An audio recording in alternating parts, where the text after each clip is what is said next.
Ma'am PUC science ತಗೊಂಡು ತಪ್ಪು ಮಾಡಿಬಿಟ್ನಾ? Kannada ಮೀಡಿಯಮಿಂದ English medium ತುಂಬ ಕಷ್ಟ ಆಗ್ತಿದೆ ಮ್ಯಾಮ್.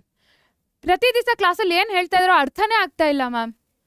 ಇದು ಲ್ಯಾಂಗ್ವೇಜ್ನ ತೊಂದರೆನಾ ಅಥವಾ ನನಗೆ ಸೈನ್ಸೇ ಅರ್ಥ ಆಗ್ತಿಲ್ವಾ ಮ್ಯಾಮ್? ಇದೆಲ್ಲ ಪ್ರಶ್ನೆಗಳು ನಿಮ್ಮ ಮನಸ್ಸಲ್ಲಿ ಓಡ್ತಾ ಇದ್ರೆ ಇದು ನಿಮಗೆ ಸೊಲ್ಯೂಷನ್ ಕೊಡುವಂಥ video. So stay tuned, watch till the end, ಕೊನೆವರೆಗೂ ನೋಡಿ. ಹಾಗಾದರೆ ಇನ್ಯಾಕೆ ತಡ, ಶುರು ಮಾಡೋಣ. ಹಾಯ್ ಹಲೋ ನಮಸ್ಕಾರ ಮಕ್ಕಳೇ, ನಾನು ನಿಮ್ಮ ವರ್ಷ ಮ್ಯಾಮ್. ಇವತ್ತು ನಾವು ಸಾಲ್ವ್ ಮಾಡೋಕ್ಕೆ ಹೊರಟಿರೋದು 10th ಸ್ಟ್ಯಾಂಡರ್ಡಿಂದ ಅಂದರೆ SSLCಯಲ್ಲಿ ಕನ್ನಡ ಮಾಧ್ಯಮದಲ್ಲಿ ಓದಿರುವಂಥ ಮಕ್ಕಳು ಈಗ PUCನಲ್ಲಿ ಇಂಗ್ಲೀಷ್ ಮಾಧ್ಯಮದಲ್ಲಿ ಓದ್ತಾ ಇರೋವಂಥವ್ರಿಗೆ. ಮ್ಯಾಮ್ ಇದ್ದಕ್ಕಿದ್ದಂತೆ ಎಷ್ಟೊಂದು ಚೇಂಜಸ್ ಆಯಿತು ಮ್ಯಾಮ್. ಸ್ಕೂಲಿಂದ ಕಾಲೇಜಿಗೆ ಬಂದ್ವಿ ಮ್ಯಾಮ್. ಫಸ್ಟ್ ಆಫ್ ಆಲ್ ಆ ಲೀಪೇ ಜಾಸ್ತಿ ಇತ್ತು, ಅಂದರೆ ಆ ಸಿಲೆಬಸ್ಸೇ ಇದ್ದಕ್ಕಿದ್ದಂತೆ ಜಾಸ್ತಿ ಆಗೋಗಿದೆ. ಅದ್ರ ಜೊತೆಗೆ ಈ ಭಾಷೆದು ಒಂದು ಪ್ರಾಬ್ಲಮ್ಮಾ ಮ್ಯಾಮ್. ಕನ್ನಡದಿಂದ ಇಂಗ್ಲೀಷ್ಗೆ ಬಂದಿದ್ದೀವಿ, ಹೇಗೆ ಓದೋದು ಮ್ಯಾಮ್, ಯಾವ ರೀತಿ ಮ್ಯಾಮ್? ನನಗಂತೂ ತುಂಬ ಕಷ್ಟ ಆಗ್ತಾಯಿದೆ. KCET ನೀಟಲ್ಲಿ ಒಳ್ಳೆ ರ್ಯಾಂಕ್ ಬರ್ಬೋದಾ? ನಾನು PUCಯಲ್ಲಿ ಔಟ್ ಆಫ್ ಔಟ್ ಸ್ಕೋರ್ ಮಾಡ್ಬೋದಾ? ಇದೆಲ್ಲ ಯೋಚನೆಗಳನ್ನು ಇವತ್ತಿಗೆ ಇಲ್ಲೇ ಬಿಟ್ಬಿಡಿ ಮಕ್ಕಳ. ಯಾಕೆ ಅಂದರೆ ನಿಮಗಾಗ್ತಾ ಇರೋವಂಥ ತೊಂದರೆ ಅಥವಾ ಕಷ್ಟ ನನಗೆ ಡೆಫಿನೆಟ್ಲಿ ಅರ್ಥ ಆಗುತ್ತೆ, ಖಂಡಿತವಾಗ್ಲೂ ನಂಗೆ ಅರ್ಥ ಆಗುತ್ತೆ. ಆದರೆ ಇಲ್ಲಿ ನಿಮಗೆ ಸಬ್ಜೆಕ್ಟ್ನ ತೊಂದರೆ ಅಲ್ಲ, ಸೈನ್ಸ್ ಅರ್ಥ ಆಗ್ತಿಲ್ಲ ಅನ್ನೋ ತೊಂದರೆ ಅಲ್ಲ. ಇಲ್ಲಿ ನಿಮಗೆ ಆ ಭಾಷೆಯ ಭಯ. ಆಂಗ್ಲ ಭಾಷೆಯಲ್ಲಿ ಎಲ್ಲ ಹೇಳ್ಕೊಡ್ತಿರೋದ್ರಿಂದ ನಿಮಗೆ ಅದು ಒಂದು ಸ್ವಲ್ಪ ಅರ್ಥೈಸ್ಕೊಳ್ಳೋದಕ್ಕೆ ಕಷ್ಟ ಆಗ್ತಿದೆ. ಅದನ್ನು ಹೇಗೆ ಸರಿ ಮಾಡೋದು? ಅದು ಒಂದನ್ನು ಸರಿ ಮಾಡಿದ್ರೆ ಖಂಡಿತವಾಗ್ಲೂ ನೀವೇ ಹೇಳ್ತೀರಾ ಮ್ಯಾಮ್ 600ಕ್ಕೆ 600 ತೊಗೊಳ್ಳೋದು ಇಷ್ಟೇ ಸಿಂಪಲ್ ಅಲ್ವಾ ಮ್ಯಾಮ್ ಅಂತ. ಸೊ ಇವತ್ತು ಏನಪ್ಪ ಆ ವಿಷಯ, ಆ 5 ವಿಷಯಗಳನ್ನು ಹೇಗೆ ಅದನ್ನು ನಾವು ಅಳವಡಿಸ್ಕೊಳ್ಬೋದು ಅಂತ ನೋಡೋಣ ಬನ್ನಿ. ಸೊ ಫಸ್ಟ್ ಒನ್, ನಾನಿವತ್ತು ರೋಡ್ ಮ್ಯಾಪ್ ಬಗ್ಗೆ ಮಾತಾಡೋಣ ಅಂತ ಅಂದ್ಕೊಂಡಿದ್ದೆ. ಆದರೆ ಈಗ ಅದು ರೋಡ್ ಮ್ಯಾಪ್ ಅಲ್ಲ. ಫಸ್ಟು ನಾವು ನಮ್ಮ ಗೋಲನ್ನು ಸೆಟ್ ಮಾಡ್ಕೊಳ್ಳೋಣ, ನಮ್ಮ ಗುರಿ. ಆ ಗುರಿಯನ್ನು ಹೇಗೆ ತಲುಪೋದು? ನಮ್ಮ ಗುರಿ ಏನು? 600ಕ್ಕೆ 600 ಅಂಕ. ಹೇಗೆ ಮ್ಯಾಮ್ ಮಧ್ಯದಲ್ಲಿ ಇಂಗ್ಲೀಷ್ ಭೂತ ನಿಂತಿದೆಯಲ್ಲ, ಹೇಗೆ ಹೋಗೋದು ತಲುಪೋದು ಅಂತಂದರೆ ಇವತ್ತು ಆ ಭೂತವನ್ನು ಓಡಿಸೋಣ.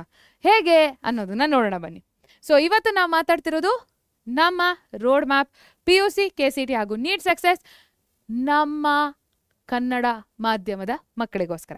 So language is not the barrier, strategy is the problem. ಇಲ್ಲಿ ಆಂಗ್ಲ ಭಾಷೆ ಅಲ್ಲ ರೀ ನಿಮ್ಮ ಆ್ಯಕ್ಚುಯಲ್ ವಿಲನ್, ನಿಮ್ಮ ಸ್ಟ್ರಾಟಜಿ. ಅಂದರೆ ನೀವು ಯಾವ ರೀತಿ ಓದ್ತಾ ಇದ್ದೀರಾ ಅನ್ನೋದು ಇಲ್ಲಿ ಯಕ್ಷ ಪ್ರಶ್ನೆ ಆಗಿರೋದು.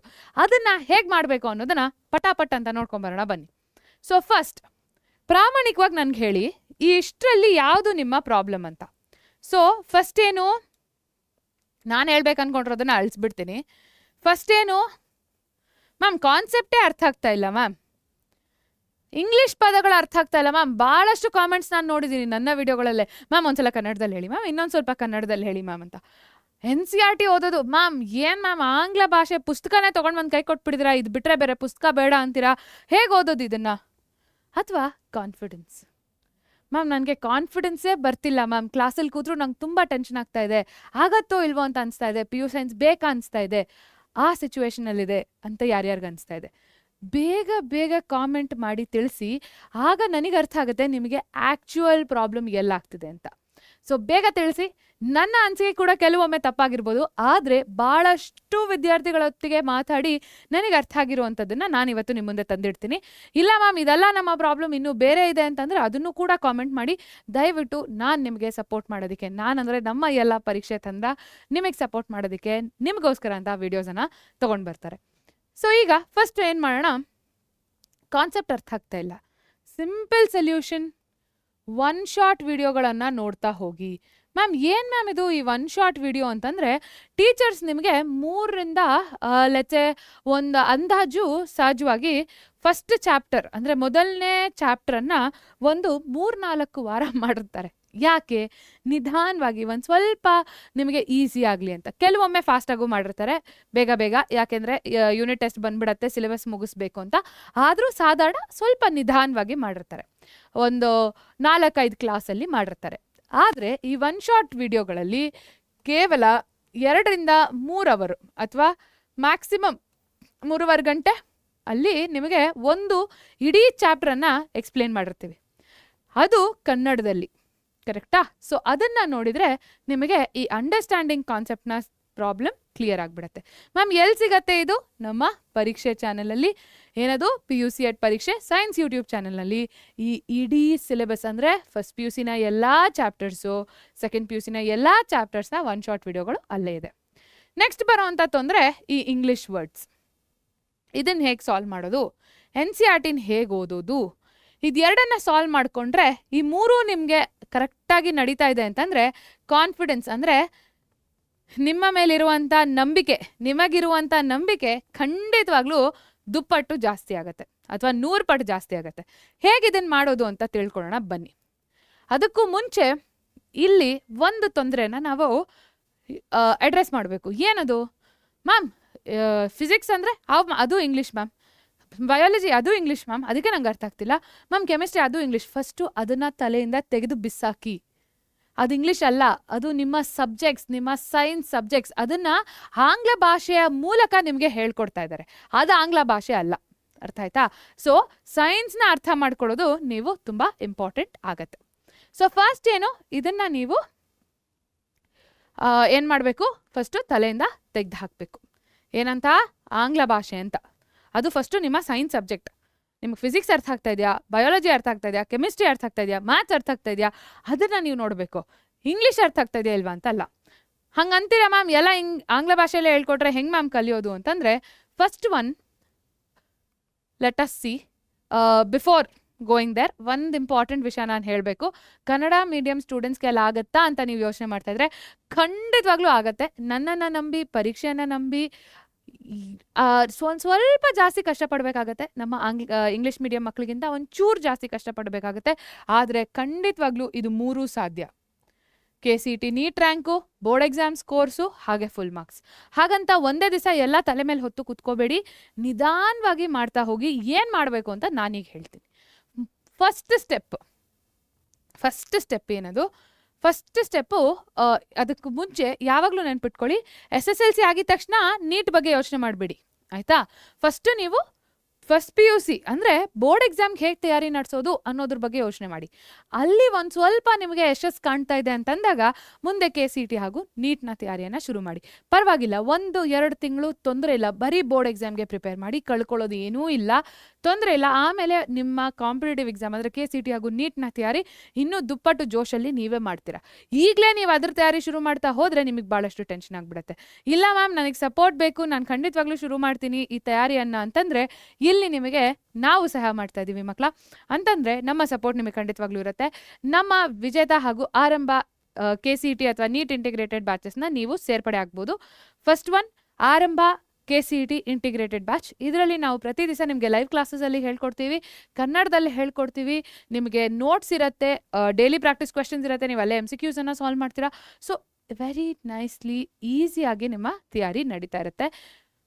ಅದು ಬಿಟ್ಟರೆ ನಮ್ಮ ಆರಂಭ ನೀಟ್ ಇಂಟಿಗ್ರೇಟೆಡ್ ಬ್ಯಾಚ್ ಕೂಡ ಇದೆ. ಅಲ್ಲೂ ಅಷ್ಟೇ ನಾವು ನೀಟ್ನ ತಯಾರಿ, ನೀಟ್ KCET ಹಾಗೂ ಬೋರ್ಡ್ ಎಕ್ಸಾಮ್ನ ತಯಾರಿ ಜೊತೆಗೆ ನಡೀತಾ ಹೋಗುತ್ತೆ. ಇನ್ನೂ ಸಿಂಪಲ್ಲಾಗಿ ಈಸಿಯಾಗಿ ನಿಮ್ಮ ರ್ಯಾಂಕ್ ನಿಮಗೆ ಸಿಗತ್ತೆ. ಇಲ್ಲ ಮ್ಯಾಮ್, ಇನ್ನೊಂದು ಸ್ವಲ್ಪ ನಾನು ಸೆಲ್ಫ್ ಸ್ಟಡಿ ಮಾಡಬೇಕು ಅಂತ ಕೆಲವೊಬ್ಬರು ಹೇಳ್ತೀರಾ, ಅವ್ರಿಗೆ ಈ ವಿಡಿಯೋ ನೋಡಿ. First thing, connect Kannada to English ಹೇಗೆ ಮಾಡೋದು. NCERT ಪುಸ್ತಕ ತಗೊಳ್ಳಿ, ಮುಖ್ಯಾಂಶಗಳು ಪ್ರತಿಯೊಂದು ನ್ಯೂಸ್ ಚಾನಲಲ್ಲೂ ಹೇಳ್ತಾರಲ್ಲ ಇವತ್ತಿನ ಮುಖ್ಯಾಂಶಗಳು ಹೀಗಿದೆ ಅಂತ. ಸೊ ಈ ಕೀವರ್ಡ್ಸ್ ಏನಿದೆಯಲ್ಲ ಅದು ನಮ್ಮ ಮುಖ್ಯಾಂಶಗಳು. ಯಾವ್ದ್ಯಾವ್ದದು ಕೀವರ್ಡ್ಸು? ರೆಸ್ಪಿರೇಷನ್ ಫಾರ್ ಎಕ್ಸಾಂಪಲ್, ಉಸಿರಾಟ. ಜೀವಕೋಶ ಅಂದರೆ ಸೆಲ್ಲು. ಪ್ರತ್ಯೋತ್ಪತ್ತಿ ಅಥವಾ ಸಂತಾನೋತ್ಪತ್ತಿ ಅಂತಂದರೆ ರಿಪ್ರೊಡಕ್ಷನು. ಅನುವಂಶೀಯತೆ ಜೆನೆಟಿಕ್ಸ್. ಸೊ ಇದೆಲ್ಲ ಕೀವರ್ಡ್ಸ್. ಹೇಗೆ ಗೊತ್ತಾಗುತ್ತೆ ಮ್ಯಾಮ್ ಈ ಕೀವರ್ಡ್ಸ್ನ ಅಂತಂದರೆ ಅದನ್ನು ಬೋಲ್ಡ್ ಮಾಡಿರ್ತಾರೆ. ಸೊ NCERTಯಲ್ಲಿ ಬೋಲ್ಡ್ ಆಗಿರುವಂಥ ಎಲ್ಲ ಪದಗಳು ಕೀವರ್ಡ್ಸ್ ಆಗಿರುತ್ತೆ. ಸೊ ಅದನ್ನು ನೀವೇನು ಮಾಡಬೇಕು, ಅದನ್ನು ನೀವು ಕನ್ನಡದಲ್ಲಿ ಬರ್ಕೋಬೇಕು. ಎಲ್ಲಿ? ನಿಮ್ಮ NCERT ಪುಸ್ತಕದಲ್ಲೇ ಕನ್ನಡದಲ್ಲಿ ಮೇಲೆ ಆ ಕನ್ನಡ ಪದವನ್ನು ಬರ್ಕೊಳ್ಳಿ. ಎಲ್ಲೆಲ್ಲಿ ರೆಸ್ಪಿರೇಷನ್ ಇದೆಯೋ ಅಲ್ಲಿ ಮೇಲೆ ಉಸಿರಾಟ ಅಂತ ಬರ್ಕೊಳ್ಳಿ. ಸೊ ಫಸ್ಟ್ ನೀವೇನು ಮಾಡ್ತೀರಾ, ಕೀವರ್ಡ್ಸನ್ನು ಅರ್ಥ ಮಾಡ್ಕೊಳ್ತೀರಾ. ಸೊ ಈ ಕೀವರ್ಡ್ಸ್ ಅರ್ಥ ಆಗಿದೆ ಅಂತಂದರೆ ಆ ಸೆಂಟೆನ್ಸನ್ನು ಬರೆಯೋದು ಈಸಿ ಆಗುತ್ತೆ. ನೀವು ಪ್ರತಿಯೊಂದು ಸೆಂಟೆನ್ಸ್ ಇಡೀ NCERT ಬುಕ್ನ ಕನ್ನಡಕ್ಕೆ ಟ್ರಾನ್ಸ್ಲೇಟ್ ಮಾಡೋ ಅವಶ್ಯಕತೆ ಇಲ್ಲ. ಅದನ್ನು ಮಾಡ್ಲಿಕ್ಕೆ ಹೋಗಬೇಡಿ. ಭಾಳಷ್ಟು ಜನ ಅದೇ ತಪ್ಪನ್ನು ಮಾಡ್ತೀರಾ. ಸೊ ಮಾಡ್ಲಿಕ್ಕೆ ಹೋಗಬೇಡಿ. ಈಸ್, ವಾಸ್, ದ ಎಲ್ಲ ಎಲ್ಲೆಲ್ಲಿ ಬರಬೇಕಂತ ಈಸಿಯಾಗಿ ಗೊತ್ತಾಗುತ್ತೆ. ಅದನ್ನು ಹೇಗೆ ಕಲಿಬೇಕು ಅನ್ನೋದು ಹೇಳ್ತೀನಿ. ಕೀವರ್ಡ್ಸ್ನ ಮಾತ್ರ ಟ್ರಾನ್ಸ್ಲೇಟ್ ಮಾಡ್ಕೊಳ್ಳಿ. ಸಣ್ಣ ಸಣ್ಣ ಸೆಂಟೆನ್ಸಸ್ಸನ್ನು ಫಾರ್ಮ್ ಮಾಡೋದಕ್ಕೆ ಏನು ಮಾಡ್ಬೇಕು ನೀವು? ದಿನ ಒಂದು ಸ್ಮಾಲ್ ವಿಡಿಯೋ, ಆಯಿತಾ? ಯಾವ ಭಾಷೆದು ನೋಡ್ತೀರಾ? ಇಂಗ್ಲಿಷ್. ಯಾವ ಥರದ ವಿಡಿಯೋವನ್ನು ನೋಡ್ತೀರಾ? ಕಾರ್ಟೂನ್ದು ನೋಡ್ತೀರಾ. ಎಷ್ಟಕ್ಕೆ? 2ರಿಂದ 3 ನಿಮಿಷ ಇರಬೇಕಷ್ಟೆ, ಅಥವಾ ಮ್ಯಾಕ್ಸಿಮಮ್ 5 ನಿಮಿಷ. ಮ್ಯಾಮ್ ಇದರಿಂದ ಏನಾಗುತ್ತೆ ಅಂತಂದರೆ ಆ ಕಾರ್ಟೂನ್ನ ಮುಖಚಿತ್ರ ಇರುತ್ತಲ್ಲ, ಎಕ್ಸ್ಪ್ರೆಷನ್ ಇರುತ್ತಲ್ಲ, ಅದರಿಂದ ನಿಮಗೆ ಪದಗಳ ಅರ್ಥ ಗೊತ್ತಾಗ್ತಾ ಹೋಗುತ್ತೆ. ಸೊ ನೀವು ಡೈಲಿ ವಿಡಿಯೋವನ್ನು ನೋಡ್ತಿದ್ದಾಗ ನಿಮಗೆ ಪದಕೋಶ ಬಿಲ್ಡ್ ಆಗ್ತಾ ಹೋಗುತ್ತೆ, ಅಂದರೆ ವೊಕ್ಯಾಬ್ಲರಿ ಬಿಲ್ಡ್ ಆಗ್ತಾ ಹೋಗುತ್ತೆ. ಸೊ ನೀವು ಈಸಿಯಾಗಿ ಆಂಗ್ಲ ಭಾಷೆಯಲ್ಲಿ ಬರೀಲಿಕ್ಕೆ ಶುರು ಮಾಡ್ತೀರಾ. ಸೊ ಇದನ್ನು ಮಾಡ್ತಾ ಇದ್ರೆ ನಿಮಗೆ ಕೀವರ್ಡ್ಸ್ ಗೊತ್ತಿದ್ರೆ ಆರಾಮಾಗಿ ಉತ್ತರ ಬರೀತೀರಾ. ಟೀಚರ್ ಆಗಿ, ಶಿಕ್ಷಕಿಯಾಗಿ ನಾನು ಆನ್ಸರ್ ಪೇಪರಲ್ಲಿ ಹುಡುಕೋದು ಕೀವರ್ಡ್ಸ್. ನನಗೆ ಕೀವರ್ಡ್ಸ್ ತುಂಬ ಮುಖ್ಯ. ಸೈಂಟಿಫಿಕ್ ಟರ್ಮ್ಸ್ ಏನಿದೆಯಲ್ಲ ಅದು ಮುಖ್ಯ. ನಿಮ್ಮ ಗ್ರಾಮರ್ ಬಗ್ಗೆ ನಾನು ಜಾಸ್ತಿ ತಲೆ ಕೆಡಿಸ್ಕೊಳ್ಳಲ್ಲ. ಸೊ ಕೀವರ್ಡ್ಸ್ ಇದ್ರೆ ನಾನು ನಿಮಗೆ ಮಾರ್ಕ್ಸ್ ಕೊಡ್ತೀನಿ. ಅರ್ಥ ಆಗ್ತಿದೆಯಾ? ಸೊ ಹಾಗಾಗಿ ಫಸ್ಟು ಕೀವರ್ಡ್ಸನ್ನು ಫೋಕಸ್ ಮಾಡಿ. Step number 2, 80:20 rule.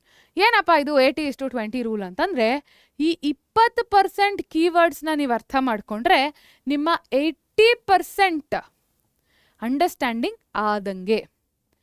ಹೇಗೆ? For example, let us take a simple example. ಇರೋ ಕೀವರ್ಡ್ಸ್ನೆಲ್ಲ ಅರ್ಥ ಮಾಡ್ಕೊಳ್ಳಿ ಫಸ್ಟು. ನೀವೊಂದು ಸೆಂಟೆನ್ಸಲ್ಲಿ ನೋಡಿದ್ರೆ, for example, cell is basic, structural and functional unit. ಇದರಲ್ಲಿ ಎಷ್ಟು ಕೀವರ್ಡ್ಸ್ ಇದೆ? ಸೆಲ್ ಒಂದು ಕೀವರ್ಡು, ಸ್ಟ್ರಕ್ಚರಲ್ ಒಂದು keyword, third one functional unit ಒಂದು ಕೀವರ್ಡ್. ಸೊ 3 ಕೀವರ್ಡ್ಸ್ ಇದೆ. ಸೊ ನೀವು ಕೀವರ್ಡ್ಸ್ನ ಅರ್ಥ ಮಾಡಿಕೊಂಡ್ರೆ ಇಲ್ಲಿ ಆ್ಯಡ್ ಮಾಡಿರಬೇಕಾಗಿರೋದೇನು? Cell is the basic, structural and functional unit. ಕರೆಕ್ಟಾ? ಸೊ ಈ ಪದಗಳನ್ನು ನೀವು ಈಸಿಯಾಗಿ ಆ್ಯಡ್ ಮಾಡಿಬಿಡ್ತೀರಾ. ಇಲ್ಲಿ ನೀವು ಕಲಿಬೇಕಾಗಿರುವಂಥದ್ದು ಕೀವರ್ಡ್ಸ್. ಸೊ ಈ 20% ಕೀವರ್ಡ್ಸನ್ನು ಅರ್ಥ ಮಾಡ್ಕೊಂಬಿಟ್ರೆ ನಿಮಗೆ 80% ಕಾನ್ಸೆಪ್ಟ್ ಅರ್ಥ ಆಗಿದೆ ಅಂತ. ಮ್ಯಾಮ್ ಹೇಗೆ ಮ್ಯಾಮ್ ಇದನ್ನು ಅರ್ಥ ಮಾಡ್ಕೊಳ್ಳೋದು? ಇದೇ ಕಾನ್ಸೆಪ್ಟನ್ನು ನಾವು ನಿಮಗೆ ಕನ್ನಡದಲ್ಲಿ ತಿಳಿಸ್ಕೊಟ್ಟಿರ್ತೀವಿ. ಸೊ ಕನ್ನಡದಲ್ಲಿ ಅರ್ಥ ಮಾಡಿಕೊಂಡು ಕೀವರ್ಡ್ಸ್ನ ನೀವು ಕನೆಕ್ಟ್ ಮಾಡ್ಕೋಬೇಕು. ಸೊ ಫಸ್ಟ್ ಏನು? Always connect English to Kannada. So ಎಲ್ಲ ಕೀವರ್ಡ್ಸನ್ನು ಕನ್ನಡದಲ್ಲಿ ಬರ್ಕೊಳ್ಳಿ.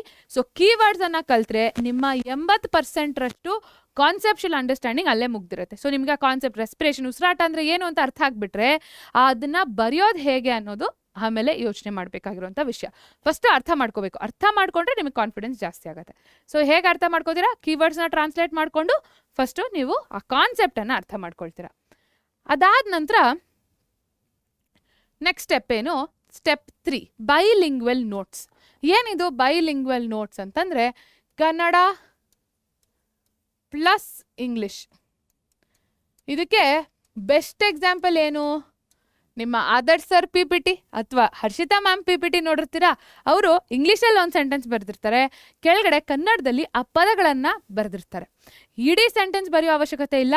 ಈ ನೋಟ್ಸ್ ಮಾಡ್ಕೋಬೇಕಾದ್ರೂ ಇಂಗ್ಲೀಷಲ್ಲಿ ಬರ್ಕೊಂಡಿರ್ತೀರ ಅಲ್ವಾ? NCERT ಪುಸ್ತಕದಲ್ಲಿ ಇಂಗ್ಲೀಷಲ್ಲಿ ಇರತ್ತಲ್ವಾ? ಆ ಮಾರ್ಜಿನ್ಸಲ್ಲಿ, ಫಾರ್ ಎಕ್ಸಾಂಪಲ್ ಇದು NCERT ಪೇಜ್ ಅಂತಂದರೆ ಇಲ್ಲೊಂದಷ್ಟು ಗ್ಯಾಪು, ಇಲ್ಲೊಂದಷ್ಟು ಗ್ಯಾಪ್ ಇರುತ್ತೆ. ಈ ಜಾಗದಲ್ಲಿ ನೀವು ಮುಖ್ಯ ಪದಗಳ ಕನ್ನಡದಲ್ಲಿ ಬರ್ಕೊಂಡಿರ್ತೀರಾ. ಅರ್ಥ ಆಯ್ತಾ? ಸೊ ಅದರ ಅರ್ಥವನ್ನು ಕನ್ನಡದಲ್ಲಿ ಮಾರ್ಜಿನಲ್ಲಿ ಬರ್ಕೊಂಡಿರ್ತೀರ. ಇನ್ನೂ ಈಸಿಯಾಗಿ ನೀವು ಅದನ್ನು ಅರ್ಥೈಸ್ಕೊಳ್ಬೇಕು ಅಂದರೆ ಚಿತ್ರ ಬಿಡಿಸ್ಕೊಳ್ಳಿ. ಅವ್ರೇನಾದರೂ ಹೇಳಿದಾಗ, ಓಕೆ ಇದು ಹಿಂಗಿದೆ, ಒಂದು ಫಾರ್ ಎಕ್ಸಾಂಪಲ್ ವೆಲಾಸಿಟಿಗೆ ಇದು ಫಾರ್ಮುಲಾ, ಬರ್ಕೊಂಬಿಡಿ ಫಾರ್ಮುಲಾನ. ಅಥವಾ ಚಿತ್ರ ಬಿಡಿಸೋದಕ್ಕೆ ಟ್ರೈ ಮಾಡಿ. Draw quick diagram. For example ಯಾವುದೋ ಒಂದು ರೆಕ್ಟ್ಯಾಂಗಲ್ ಬಗ್ಗೆ ಮಾತಾಡಿದ್ರಾ, ರೆಕ್ಟ್ಯಾಂಗಲ್ ಅಂತ ಬರ್ಕೊಳ್ಳೋದು ಬದಲು ಒಂದು ಪುಟ್ ಬಾಕ್ಸ್ ಹಾಕಿ, ಹೀಗೆ ಹಾಕಿ ಫಾರ್ ಎಕ್ಸಾಂಪಲ್ ಹಾರ್ಟ್ನ ಸ್ಟ್ರಕ್ಚರ್ ಹೇಳ್ತಿದ್ದಾರೆ ಅಂತ ಅಂದ್ಕೊಳ್ಳಿ. ಹಾರ್ಟೇ ಡ್ರಾ ಮಾಡಬೇಕಂತ ಅವಶ್ಯಕತೆ ಇಲ್ಲ. ಇಲ್ಲಿ 4 ಬಾಕ್ಸ್ಗಳನ್ನು ಹಾಕಿ ಏನು ಬರೀತೀರಾ? ಇಲ್ಲಿ left auricle, left ventricle, right auricle, right ventricle. So ಈ ರೀತಿ ಚಿಕ್ಕ ಚಿಕ್ಕ ಡಯಾಗ್ರಾಮ್ಸನ್ನು ಉಪಯೋಗಿಸ್ಕೊಂಡು ಬರ್ಕೊಳ್ತಾ ಹೋಗಿ. Highlight the keyword in yellow. ಕೆಲವೊಂದು ಕೀವರ್ಡ್ಸನ್ನು ಟೀಚರ್ಸು ಸ್ಟ್ರೆಸ್ ಮಾಡಿ ಹೇಳಿರ್ತಾರೆ. ಪ್ರತಿಯೊಂದು ಬೋಲ್ಡ್ ಆಗಿರೋದಿಲ್ಲ NCERTಯಲ್ಲಿ, ಕೆಲವೊಂದು ಟೀಚರ್ಸು ಸ್ಟ್ರೆಸ್ ಮಾಡಿ ಹೇಳಿರ್ತಾರೆ. ಸೊ ಅಲ್ಲಿ ನೀವು ಅದನ್ನು ಹೈಲೈಟ್ ಮಾಡಿಕೊಂಡ್ರೆ ನಿಮಗೆ ತುಂಬ ಈಸಿಯಾಗಿ NCERT ಅರ್ಥ ಆಗುತ್ತೆ. ಸೊ ನೀವು ಈ ಕನ್ನಡದಲ್ಲಿ ಬರ್ಕೊಳ್ಳೋದು ಮ್ಯಾಮ್ ಒಂದು ಸ್ವಲ್ಪ ಎಕ್ಸ್ಟ್ರಾ ಅನ್ಸುತ್ತಲ್ವಾ ಅಂತಂದರೆ ಪ್ರತಿಯೊಂದನ್ನು ಬರ್ಕೊಳ್ಬಿಡಿ. ಯಾವ್ದು ಇಂಪಾರ್ಟೆಂಟ್ ಇದೆಯೋ ಅದನ್ನೇ ಬರ್ಕೊಳ್ಳಿ. ಅದು ಹೇಗೆ ಗೊತ್ತಾಗುತ್ತೆ? ಒಂದು ಟೀಚರ್ನ ಸಹಾಯದಿಂದ. ಸೊ ನಾವು ಪಾಠ ಮಾಡೋದನ್ನ ನೀವು ಖಂಡಿತವಾಗ್ಲೂ ಮಿಸ್ ಮಾಡಬೇಡಿ. ಪ್ರತಿ ಸೋಮವಾರ ನೀಟ್ ಕ್ಲಾಸಸ್ ನಡೀತಿರುತ್ತೆ, ಹಾಗೆ ಬುಧವಾರ ಕೂಡ ನಡೀತಿರುತ್ತೆ. ಸೊ ನಮ್ಮ ಚಾನಲನ್ನು ಸಬ್ಸ್ಕ್ರೈಬ್ ಮಾಡ್ಕೊಳ್ಳಿ ಈ ಕೂಡಲೇ, ಸೊ ದ್ಯಾಟ್ ನಿಮಗೆ ಯಾವುದೇ ರೀತಿ ಅಪ್ಡೇಟ್ ಮಿಸ್ ಆಗೋದಿಲ್ಲ. ಸೊ ಇದಿಷ್ಟನ್ನು ನೀವು ಮಾಡ್ಕೊಳ್ಬೇಕಾಗುತ್ತೆ. NCERT ಹೇಗೆ ಓದಬೇಕು? NCERT ಪುಸ್ತಕದಲ್ಲಿ ಮಾರ್ಜಿನ್ಸಲ್ಲಿ ಫಸ್ಟು ಕೀವರ್ಡ್ಸನ್ನು ಕನ್ನಡದಲ್ಲಿ ಬರ್ಕೊಳ್ಳಿ. ಮಾರ್ಜಿನ್ಸಲ್ಲಿ ಆ ಕಾನ್ಸೆಪ್ಟನ್ನು ಒಂದು ಸ್ವಲ್ಪ ಸಿಂಪಲ್ ಆಗಿ ಕನ್ನಡದಲ್ಲಿ ಬರ್ಕೊಂಡಿರಿ.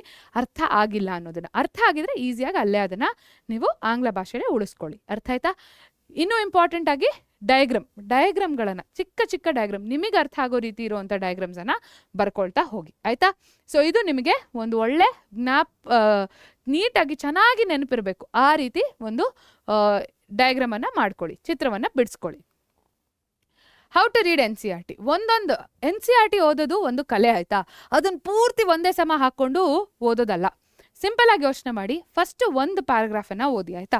ಒಂದು ಸಣ್ಣ ಪ್ಯಾರಾಗ್ರಾಫ್, ಇಂಟ್ರೊಡಕ್ಷನ್ ಪ್ಯಾರಾಗ್ರಾಫನ್ನು ಓದಿ, ಅಲ್ಲಿ ನೀವು ಕಷ್ಟ ಆಗಿರೋ ಪದಗಳನ್ನು ಅಂಡರ್ಲೈನ್ ಮಾಡ್ಕೊಳ್ಳಿ. ಓಕೆ, ಕಷ್ಟ ಆಗಿರೋ ಪದಗಳನ್ನು ಅಂಡರ್ಲೈನ್ ಮಾಡಿಕೊಂಡು ಅದರ ಮೀನಿಂಗನ್ನು ಫಸ್ಟು ಹುಡುಕೊಳ್ಳಿ. ಅದನ್ನು ಫಸ್ಟು ಕನ್ನಡ ಮೀನಿಂಗ್ ಹುಡ್ಕೊಂಡು ಅದನ್ನು ಫಸ್ಟು ಅರ್ಥ ಮಾಡಿಕೊಂಡು ಅದಾದ ನಂತರ ಇನ್ನೊಂದು ಸಲ ಆ ಪ್ಯಾರಾಗ್ರಾಫನ್ನು ಓದಿ, ಮತ್ತೊಮ್ಮೆ ಅದೇ ಪ್ಯಾರಾಗ್ರಾಫನ್ನು ಓದಿ. ಆಗ ನಿಮಗೆ ಖಂಡಿತವಾಗ್ಲೂ ಕ್ಲಾರಿಟಿ ಬರುತ್ತೆ. ಅದಾದ ನಂತರ ನೀವು ಕೀ ಟರ್ಮ್ಸನ್ನು ಬರ್ಕೊಳ್ಬೋದು. ಸೊ ಏನು ಮಾಡ್ತೀರಾ? ಫಸ್ಟ್ ಒಂದು ಪ್ಯಾರಾಗ್ರಾಫ್ ಓದ್ತೀರಾ, ಅದರಲ್ಲಿ ಯಾವ ಪದಗಳು, ಇಡೀ ಪ್ಯಾರಾಗ್ರಾಫ್ ಕಷ್ಟ ಅಂತ ಯಾರಿಗೂ ಅನಿಸಲ್ಲ. ಫಸ್ಟು ಓದಿ, ಮನಸ್ಸಿಂದ ಅದನ್ನು ತೆಗೆದಾಕ್ಬಿಟ್ಟು ಆರಾಮಾಗಿ ಕೂತ್ಕೊಂಡು ಒಂದು ಪ್ಯಾರಾಗ್ರಾಫ್ ಮಾತ್ರ ಓದ್ಬಿಟ್ಟು ಅದರಲ್ಲಿ ಯಾವುದಪ್ಪ ಡಿಫಿಕಲ್ಟ್ ಟರ್ಮ್ಸ್ ಅದನ್ನು ಕಾಮೆಂಟಲ್ಲಿ ಹಾಕಿ, ನಾನು ನಿಮಗೆ ಕ್ಲಿಯರ್ ಮಾಡಿಕೊಡ್ತೀನಿ. ಇಲ್ವಾ, ಈಸಿಯಾಗಿ ಗೊತ್ತಾಗಬೇಕು ಅಂದರೆ ಗೂಗಲಲ್ಲಿ ಹಾಕಿ ಆ ಪದದ ಮೀನಿಂಗನ್ನು ತಗೊಳ್ಳಿ, ಅರ್ಥ ಮಾಡ್ಕೊಳ್ಳಿ. ಅದಾದ ನಂತರ ಆ ಪ್ಯಾರಾಗ್ರಾಫನ್ನು ಓದಿ. ಅದಾದಮೇಲೆ ಕೀವರ್ಡ್ಸನ್ನು ನೀವು ಹೈಲೈಟ್ ಮಾಡಿಕೊಂಡು ಓದ್ಬೋದು. ಇದು ನೀವು ಮಾಡಬೇಕಾಗಿರೋಂಥ 4ನೇ ವಿಷಯ. ಮೊದಲನೇ ವಿಷಯ ಏನು? ಕೀವರ್ಡ್ಸನ್ನು ಅಂಡರ್ಲೈನ್ ಮಾಡಿಕೊಂಡು ಕನ್ನಡದಲ್ಲಿ ಅದನ್ನು ಭಾಷಾಂತರ ಮಾಡಿಕೊಂಡು ಬರ್ಕೊಳ್ಳಿ. ಅದಾದ ನಂತರ ಸೆಕೆಂಡ್ ಒನ್ ಏನು? 80:20 ರೂಲ್. ಸೊ 80:20 ರೂಲಲ್ಲಿ ಏನು ಮಾಡ್ತೀರಾ? ಕೀವರ್ಡ್ಸ್ನ ಅರ್ಥ ಮಾಡಿಕೊಂಡು ಬಾಕಿ ಸೆಂಟೆನ್ಸನ್ನು, ಅಂದರೆ ಇಡೀ ಕಾನ್ಸೆಪ್ಟನ್ನು ಅರ್ಥ ಮಾಡ್ಕೊಳ್ಳೋದಕ್ಕೆ ಟ್ರೈ ಮಾಡ್ತೀರಾ. ಸೊ ಕೀವರ್ಡ್ಸಿಂದ ನೀವು ಇಡೀ ಕಾನ್ಸೆಪ್ಟನ್ನು ಅರ್ಥ ಮಾಡ್ಕೊಳ್ತೀರಾ ಕನ್ನಡದಲ್ಲಿ. ಅದಾದ ನಂತರ ಬರೀಲಿಕ್ಕೆ ಪ್ರಯತ್ನ ಪಡ್ತೀರಾ.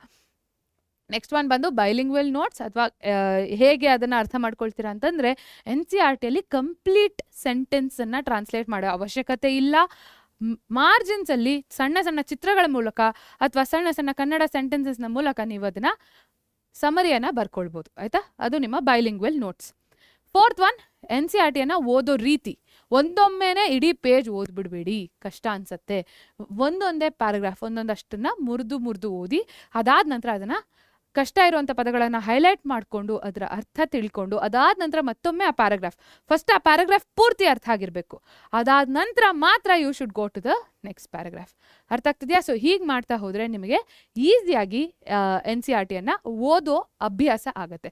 ಪ್ರತಿ ದಿವಸ make sure at least 2 page NCERT ನೀವು ಖಂಡಿತವಾಗ್ಲೂ ಓದಲೇಬೇಕು. ಆಲ್ರೆಡಿ ಓದ್ತಿದ್ರೆ ಥಮ್ಸ್ ಅಪ್ ಕೊಡಿ, ಓದ್ತಿಲ್ಲ ಅಂದರೆ ದಯವಿಟ್ಟು ಪ್ರತಿ ದಿವಸ 2 ಪೇಜ್ NCERT ಆದರೂ ನೀವು ಓದಲೇಬೇಕು. ಯಾಕೆ? ನಿಮಗೆ ಫಸ್ಟು ಅಭ್ಯಾಸ ಆಗಬೇಕು. ಆಮೇಲೆ ನನ್ನ ಕನ್ನಡ ಹ್ಯಾಂಡ್ ರೈಟಿಂಗ್ ನೋಡಿಬಿಟ್ಟು ಮ್ಯಾಮ್ ತಪ್ಪು ಬರ್ದಿದ್ದೀರಾ ಅಂತ ಹೇಳ್ಬಿಡ್ಬೇಡಿ. ನಿಮಗೆ ಅಭ್ಯಾಸ ಆಗಬೇಕು. ಫಸ್ಟು ಪ್ರತಿ ದಿವಸ NCERTಯಲ್ಲಿ 2 ಪೇಜನ್ನು ನೀವು ಓದಲೇಬೇಕು. ಕೊನೆಯದಾಗಿ ಬೋರ್ಡ್ ಎಕ್ಸಾಮ್ನಲ್ಲಿ ಹೇಗೆ ಮ್ಯಾಮ್ ಸ್ಕೋರ್ ಮಾಡೋದು ಅಥವಾ ಟೆಸ್ಟಲ್ಲಿ ಹೇಗೆ ಮ್ಯಾಮ್ ಸ್ಕೋರ್ ಮಾಡೋದು ಅಂತಂದರೆ, ಚಿತ್ರ ಬಿಡಿಸ್ಬೇಕಾಗಿರುವಂಥ ಎಲ್ಲ ಪ್ರಶ್ನೆಗಳನ್ನು ಫಸ್ಟ್ ಆನ್ಸರ್ ಮಾಡಿಬಿಡಿ. ಡ್ರಾ, ನೀಟ್, ಲೇಬಲ್, ಡಯಾಗ್ರಾಮ್ ಅಂತ ಎಲ್ಲೆಲ್ಲಿದೆಯೋ ಆ ಎಲ್ಲ ಪ್ರಶ್ನೆಗಳನ್ನು ಫಸ್ಟ್ ಚೂಸ್ ಮಾಡಿಕೊಂಡು ಆನ್ಸರ್ ಮಾಡಿಬಿಡಿ. ಖಂಡಿತವಾಗ್ಲೂ 3ರಿಂದ 4 ಪ್ರಶ್ನೆ ಅಂತೂ ಬಂದೇ ಬರುತ್ತೆ. ಅಥವಾ ವರ್ಸ್ಟ್ ಸಿಚುವೇಷನಲ್ಲಿ 2ರಿಂದ 3 ಪ್ರಶ್ನೆ ಅಂತೂ ಬಂದೇ ಬರುತ್ತೆ. ಸೊ ಯಾವಾಗಲೂ ಡಯಾಗ್ರಾಮ್ಸನ್ನು ಇರೋವಂಥ ಪ್ರಶ್ನೆಗಳನ್ನು ಫಸ್ಟ್ ಬರೆದ್ಬಿಡಿ. ಅದಾದ ನಂತರ ಪಾಯಿಂಟ್ಸಲ್ಲಿ ಬರೀಲಿಕ್ಕೆ ಶುರು ಮಾಡಿ. ಉದ್ದುದ್ದ ಪ್ಯಾರಾಗ್ರಾಫಲ್ಲಿ ಬರಿಬೇಡಿ, ಗೋ ಪಾಯಿಂಟ್ ವೈಸ್. ಈಗ ನೀವು SSLCಯಲ್ಲೂ ಮಾಡಿರ್ತೀರಲ್ಲ, 2 ಮಾರ್ಕಿಗೆ 4 ಪಾಯಿಂಟು, 3 ಮಾರ್ಕಿಗೆ 6 ಪಾಯಿಂಟು, ಅದೇ ರೀತಿ ಪಾಯಿಂಟ್ಸಲ್ಲಿ ಬರೀರಿ. ಸಣ್ಣ ಸಣ್ಣ ಚೊಕ್ಕದಾಗಿರುವಂಥ ಸೆಂಟೆನ್ಸಸ್ನಲ್ಲೇ ಬರೀರಿ, ಪಾಯಿಂಟ್ ವೈಸ್ ಬರೀರಿ. ಉದ್ದುದ್ದ ಬರೆಯೋ ಅವಶ್ಯಕತೆ ಇಲ್ಲ. ಎಷ್ಟು ಕೇಳಿರ್ತಾರೋ ಅಷ್ಟೇ ಬರೀರಿ, ಎಷ್ಟು ಗೊತ್ತಿದೆಯೋ ಅಷ್ಟೇ ಬರೀರಿ. ಆದರೆ ನಾನು ಹೇಳಿರೋಂಥ ಕೀವರ್ಡ್ಸ್ನ ಮರಿಬಾರ್ದು. ಓಕೆನಾ? ಸೊ ಅದು ಬರೆದ್ರೆ ನಿಮಗೆ ಖಂಡಿತವಾಗ್ಲೂ ಮಾರ್ಕ್ಸ್ ಸಿಗುತ್ತೆ. ಅಂಡರ್ಲೈನ್ ಇನ್ನೂ ನೀಟಾಗಿ ಎಷ್ಟು ನೀಟಾಗಿ ಬರಿಬೇಕು. ಇದಂತೂ ಕನ್ನಡ ಮಾಧ್ಯಮದ ಮಕ್ಕಳಲ್ಲಿ ನಾನು ನೋಡಿದ್ದೀನಿ, ಅವ್ರ ಹ್ಯಾಂಡ್ ರೈಟಿಂಗ್ ಅಂತೂ ತುಂಬ ಮುತ್ತಿನಂತೆ ಇರುತ್ತೆ. ಸೊ ಅದರಲ್ಲೂ ನೀವು ನೀಟಾಗಿ ಅಂಡರ್ಲೈನ್ ಮಾಡಿಬಿಟ್ರೆ ಅಂತೂ ಖಂಡಿತವಾಗ್ಲೂ ನೀಟ್ನೆಸ್ಸಿಗೂ ಸಹ ಕೆಲವೊಬ್ಬರು ಬೇಗ ನೋಡ್ತಾರೆ, ಓಕೆ ಸೈಂಟಿಫಿಕ್ ವರ್ಡ್ಸ್ ಇದೆ, ನೀಟಾಗಿದೆ, let me give them marks ಅಂತ. ಪ್ರಾಕ್ಟೀಸ್ PYQs ಅನ್ನು ಬರೆದು ಪ್ರಾಕ್ಟೀಸ್ ಮಾಡಿ. ಬೋರ್ಡ್ ಎಕ್ಸಾಮಲ್ಲಂತೂ ತುಂಬ ಪ್ರಿಡಿಕ್ಟಬಲ್ ಪೇಪರ್. ನೀವು ಲಾಸ್ಟ್ ಇಯರ್ ನೋಡಿರ್ಬೋದು, ನನಗೆ ತುಂಬ ಖುಷಿ ಆಗ್ಬಿಟ್ಟಿತ್ತು. ಎಷ್ಟು ಪ್ರಶ್ನೆಗಳು ನಾವು ಹೇಳಿದ್ದೇ ಬಂದಿದ್ವಿ. ಏನು ನನಗೇನು ದೇವ್ರು ಬಂದು ಹೇಳ್ತಾರ ಹಿಂದಿನ ದಿವಸ ಕನ್ಸಲ್ಲಿ, ಅಮ್ಮ ಇದೇ ಎಲ್ಲ ಬರುತ್ತೆ ಅಂತ? ಏನೂ ಇಲ್ಲ ಮಕ್ಕಳೇ. 5 ರಿಂದ 10 ವರ್ಷದ ಕ್ವೆಶ್ಚನ್ ಪೇಪರನ್ನು ಇಟ್ಕೊಂಡು ಕೂತ್ಕೊಳ್ಳಿ. ಅದರಲ್ಲಿ ನೋಡಿ, ಓ ಇದಿದ್ದು ಕ್ವೆಶ್ಚನ್ ರಿಪೀಟ್ ಆಗಿದೆ, ಇದಿದ್ದು ಪ್ರಶ್ನೆ, ಅದನ್ನು ಬರೆದು ಪ್ರಾಕ್ಟೀಸ್ ಮಾಡಿ. ಯಾರೂ ನಿಮ್ಮನ್ನು ಸೋಲ್ಸೋಕ್ಕಾಗಲ್ಲ ನಿಮ್ಮ ಬೋರ್ಡ್ ಎಕ್ಸಾಮಲ್ಲಿ. ಯಾಕೆ? ಫಸ್ಟು ರಣಭೂಮಿನ ತಿಳ್ಕೊಬೇಕು, ಅದಾದ ನಂತರ ನೀವು ನಿಮ್ಮ ಆಟಕ್ಕೆ ಇಳಿಬೇಕು. ಕರೆಕ್ಟಾ? ಅದೇ ರೀತಿ ಫಸ್ಟು ನಿಮ್ಮ ಎಕ್ಸಾಮ್ ಪ್ಯಾಟರ್ನ್ ಹೇಗಿರುತ್ತೆ, ಯಾವ ರೀತಿ ಪ್ರಶ್ನೆ ಪತ್ರಿಕೆ ಇರುತ್ತೆ, ಯಾವ ರೀತಿ ಪ್ರಶ್ನೆಗಳು ಬರುತ್ತೆ ಅಂತ ನೀವು ಈ PYQsನ ಸಾಲ್ವ್ ಮಾಡಿದ್ರೆ ಮಾತ್ರ ಗೊತ್ತಾಗುತ್ತೆ. ಏನಿದು PYQs ಅಂತಂದರೆ ಪ್ರೀವಿಯಸ್ ಇಯರ್ ಕ್ವೆಶ್ಚನ್ ಪೇಪರ್ಸ್, ಅಂದರೆ ಹಿಂದಿನ ವರ್ಷದ ಕ್ವೆಶ್ಚನ್ ಪೇಪರ್ಗಳು. ಸೊ ಇದನ್ನು ನೀವು ಸಾಲ್ವ್ ಮಾಡಬೇಕಾಗತ್ತೆ. ಸಿಂಪಲ್, ಅರ್ಥ ಆಯ್ತಾ? ಇದಿಷ್ಟು ನಿಮ್ಮ 5 ವಿಷಯಗಳು ನಿಮಗೋಸ್ಕರ ಅಂತ ನಾನು ಅನಲೈಸ್ ಮಾಡಿ ತಂದಿರುವಂಥದ್ದು. ಈ 5 ವಿಷಯಗಳನ್ನು ನೀವು ಪ್ರಾಕ್ಟೀಸ್ ಮಾಡಿ, ಖಂಡಿತವಾಗ್ಲೂ ನಿಮ್ಮ ಸ್ಕೋರ್ ಇಂಪ್ರೂವ್ ಆಗುತ್ತೆ. ಹಾಗೆ ನಿಮ್ಮ ಕಾನ್ಫಿಡೆನ್ಸ್ ಲೆವೆಲ್ ಕೂಡ ಶೂಟಪ್ ಆಗುತ್ತೆ. ನೀವೇ ಹೇಳ್ತೀರಾ ಬಂದು, ಮ್ಯಾಮ್ ನನಗೀಗ ಸೈನ್ಸ್ ಪ್ರಾಬ್ಲಮ್ ಅಲ್ಲ ಮ್ಯಾಮ್, ಲ್ಯಾಂಗ್ವೇಜ್ ಪ್ರಾಬ್ಲಮ್ ಅಲ್ಲ ಮ್ಯಾಮ್, ಈಗ ನನಗೆ ಸೈನ್ಸಲ್ಲೇ ಎಷ್ಟೊಂದು ಕ್ವೆಶ್ಚನ್ಸ್ ಬರ್ತಾ ಇದೆ ಮ್ಯಾಮ್, ನನ್ನ ಸಬ್ಜೆಕ್ಟಲ್ಲೇ ಡೌಟ್ಸ್ ಬರ್ತಾ ಇದೆ ಅಂತ ಭಾಳಷ್ಟು ಜನ ಬಂದು ನನ್ನ ಕೇಳ್ತೀರಾ.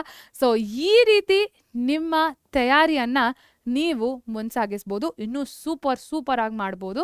ಸೊ ಇದೆಲ್ಲ ಮಾಡ್ತೀರಾ ಅಂತಂದರೆ ಡನ್ ಅಂತ ನನಗೊಂದು ಥಮ್ಸ್ ಅಪ್ ಕೊಡಿ. ಇದನ್ನೆಲ್ಲ ಟ್ರೈ ಮಾಡಿ, ಯಾಕಾಗಲ್ಲ ಅಂತ ನಾನು ನೋಡ್ತೀನಿ. ಸೊ ಈ 5 ವಿಷಯಗಳನ್ನು, ಕೀವರ್ಡ್ಸ್ನ ಫಸ್ಟು ಕನ್ನಡದಲ್ಲಿ ಟ್ರಾನ್ಸ್ಲೇಟ್ ಮಾಡಿಕೊಂಡು ಅರ್ಥ ಮಾಡ್ಕೊಳ್ಳೋದಕ್ಕೆ ಟ್ರೈ ಮಾಡಿ. ಆ ಕೀವರ್ಡ್ಸ್ನ ಮೂಲಕ ಕಾನ್ಸೆಪ್ಟನ್ನು ಅರ್ಥ ಮಾಡ್ಕೊಳ್ಳಿ. ಅದಾದ ನಂತರ ನೀವು ಬೈಲಿಂಗ್ವೆಲ್ ನೋಟ್ಸನ್ನು ಮಾಡ್ಕೊಳ್ಳಿ. NCERT ಮಾರ್ಜಿನ್ಸಲ್ಲೇ ನೋಟ್ಸ್ ಮಾಡ್ಕೊಳ್ಳಿ. ನೋಟ್ಸ್ ಹೇಗೆ ಮಾಡ್ಕೊಳ್ಬೇಕು? ಸಿಂಪಲ್ಲಾಗಿ ಒಂದು ಡಯಾಗ್ರಾಮ್ನ ಮೂಲಕ ಅಥವಾ ಕಡಿಮೆ ಪದಗಳಲ್ಲಿ ಮಾಡ್ಕೊಳ್ಬೇಕಾಗಿರುವಂಥ ನೋಟ್ಸ್, ಅದು ನೀವು ಕನ್ನಡದಲ್ಲೂ ಸಹ ಬರ್ಕೊಳ್ಬೋದು. ಇಡೀ ಟೆಕ್ಸ್ಟ್ ಬುಕ್ಕನ್ನು ಕನ್ನಡದಲ್ಲಿ ಬರೆಯೋ ಅವಶ್ಯಕತೆ ಇಲ್ಲ. ಆ ತಪ್ಪನ್ನು ಮಾತ್ರ ಖಂಡಿತವಾಗ್ಲೂ ಮಾಡಬೇಡಿ. 4ನೇದೇನು, ಚಿತ್ರಗಳೇನಿರತ್ತಲ್ಲ ಅದನ್ನೆಲ್ಲ ಈಸಿಯಾಗಿ ಆರಾಮಾಗಿ ನೀವು ಓದ್ಕೊಳ್ಬೋದು. ಹೇಗೆ? ಒಂದೊಂದೇ ಪ್ಯಾರಾಗ್ರಾಫ್ ಸ್ಪ್ಲಿಟ್ ಮಾಡಬೇಡಿ. ಇಡೀ ಪೇಜ್ನ ಓದೋ ಅವಶ್ಯಕತೆ ಇಲ್ಲ. ಒಂದೊಂದೇ ಸಣ್ಣ ಪ್ಯಾರಾಗ್ರಾಫ್ ಮೂಲಕ ಓದ್ಕೊಳ್ಳಿ. ಕೊನೆಯದಾಗಿ ಯಾವ ರೀತಿ ಎಕ್ಸಾಮಲ್ಲಿ ಆನ್ಸರ್ ಮಾಡಬೇಕು. ಫಸ್ಟ್ ಏನು ಮಾಡಬೇಕು? ಚಿತ್ರಗಳು ಕೇಳಿದರೆ ಚಿತ್ರಗಳನ್ನು ಬಿಡಿಸ್ಬಿಡ್ಬೇಕು. ಅದಾದ ನಂತರ ಪಾಯಿಂಟ್ಸಲ್ಲಿ ಉತ್ತರವನ್ನು ಬರಿಬೇಕು. ಕೊನೆಯದಾಗಿ ಈಸಿಯಾಗಿ ಕೀವರ್ಡ್ಸನ್ನು ಅಂಡರ್ಲೈನ್ ಮಾಡಿ, ಹಾಗೆ PYQsನ್ನು ಸಾಲ್ವ್ ಮಾಡಿ. ಖಂಡಿತವಾಗ್ಲೂ ನಿಮಗೆ ಮಾರ್ಕ್ಸು ಸಿಗತ್ತೆ. ಆಪ್ಷನ್ಸ್ ಅಂತೂ ಭಾಳ ಇರುತ್ತೆ ರೀ. 5 ಪ್ರಶ್ನೆ ಕೊಟ್ಟು 3 ಬರೀರಿ ಅಂತ ಕೇಳೋ ಅಂಥ ಟೈಮ್ ಇದು. ಆಪ್ಷನ್ಸ್ ಇದ್ದೇ ಇರುತ್ತೆ, ಇದಲ್ದಿದ್ರೆ ಅದು ಅಂತ. ಸೊ ಪ್ಯಾನಿಕ್ ಆಗೋದು ಬೇಡ. ಬೋರ್ಡ್ ಎಕ್ಸಾಮ್ಗಂತೂ ಖಂಡಿತವಾಗ್ಲೂ ಪ್ಯಾನಿಕ್ ಆಗಬೇಡಿ. KCET ನೀಟ್ ಎಕ್ಸಾಮ್ಗೆ ಹೌದು ಒಂದು ಸ್ವಲ್ಪ ಜಾಸ್ತಿ ತಯಾರಿ ಬೇಕು. ಅದನ್ನು ಹೇಗೆ ಮಾಡೋದು ಅಂತ ಮತ್ತೊಂದು ವಿಡಿಯೋಲ್ಲಿ ತಿಳಿಸ್ಕೊಡ್ತೀನಿ. ಆ ವಿಡಿಯೋ ನಿಮಗೆ ಬೇಕು ಅಂತಂದರೆ ನೀಟ್ ಅಂತ ಕಾಮೆಂಟ್ ಮಾಡಿ. ನಾ ಹೇಳಿದ್ದೀನಿ, ಎಷ್ಟೊಂದು ವಿಷಯಗಳನ್ನು ಹೇಳಿದ್ದೀನಿ, ಆದರೆ ನಿಮ್ಮ ಕಾಮೆಂಟ್ಸೇ ನನಗೆ ನಿಮ್ಗೆ ಅರ್ಥ ಆಗಿದೆಯಾ ಇಲ್ವಾ, ಅಥವಾ ನಾನು ಹೇಳಿರೋದು ಕರೆಕ್ಟ್ ಇದೆಯಾ ಇಲ್ವಾ, ನಿಮ್ಗೆ ಈಸಿ ಆಗ್ತಿದೆಯಾ ಇಲ್ವಾ ಅಂತ ಎಲ್ಲ ತಿಳಿಸ್ಕೊಡೋವಂಥದ್ದು. ಸೊ ದಯವಿಟ್ಟು ಎಲ್ಲರೂ ಹೋಗಿ ನಿಮ್ಮ ಅಭಿಪ್ರಾಯವನ್ನು ತಿಳಿಸಿ, ಮತ್ತು ಯಾವ ರೀತಿ ವಿಡಿಯೋಸ್ ಬೇಕು ಅಂತ ಕೂಡ ಕೇಳಿ, ನಾನು ನಿಮಗೆ ಅದನ್ನು ಮಾಡಿಕೊಡ್ತಾ ಹೋಗ್ತೀನಿ. ಸೊ ಇದೇ ರೀತಿ ನಿಮ್ಮ ಬಾಂಧವ್ಯ ಮುನ್ಸಾಗಲಿ, ನಿಮ್ಮ ತಯಾರಿ ಕೂಡ ಸೂಪರಾಗಿ ಆಗಲಿ ಅಂತ ಹೇಳ್ತಾ, ನಿಮ್ಮ ಸಾಧನೆ ನಮ್ಮ ಗೆಲುವು ಆದಷ್ಟು ಬೇಗ ಮತ್ತೆ ನಿಮ್ಮ ಮುಂದೆ ಬರ್ತೀನಿ. ಟಾಟಾ, ಬಾಯ್, ಸಿ ಯು.